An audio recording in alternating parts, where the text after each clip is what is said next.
Vijayawada jail నుంచి liquor case నిందితుల విడుదల 3 గంటల హైడ్రామా తర్వాత రిలీజ్. హైదరాబాద్ లో గణేష్ నిమజ్జన కోలాహలం, గంగమ్మ ఒడికి చేరుతున్న గణనాథులు. దారులన్నీ హుస్సేన్ సాగర్ వైపే, ఇప్పటి వరకు 2 లక్షలకు పైగా గణనాథుల నిమజ్జనం.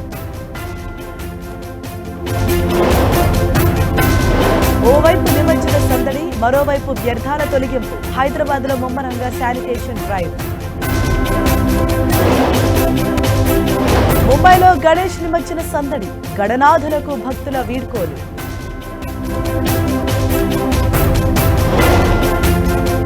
నేడు మరోసారి కేసీఆర్ తో హరీష్, కేటీఆర్ భేటీ. కవిత కమెంట్స్, తాజా పాలిటిక్స్ పై చర్చ. అంతకంతకు పెరుగుతున్న యమునా ఉద్ధృతి, ఇంకా జలదిగ్బంధంలోనే హస్తిన.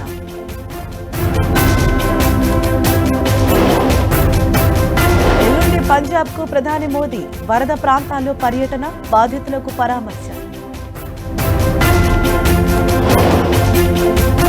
జిన్పింగ్తో భేటీకి సిద్ధమవుతున్న ట్రంప్, అక్టోబర్లో దక్షిణ కొరియా వేదికగా కలిసే ఛాన్స్. నేడే సంపూర్ణ చంద్రగ్రహణం, అర్ధరాత్రి కనువిందు చేరున్న బ్లడ్ మూన్.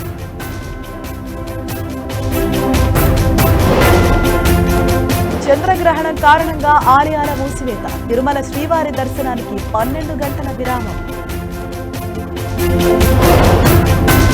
గ్రహణ గండాలకు అతీత క్షేత్రంగా శ్రీకాళహస్తి ఆలయం, గ్రహణ సమయంలో శాంతి పూజలు.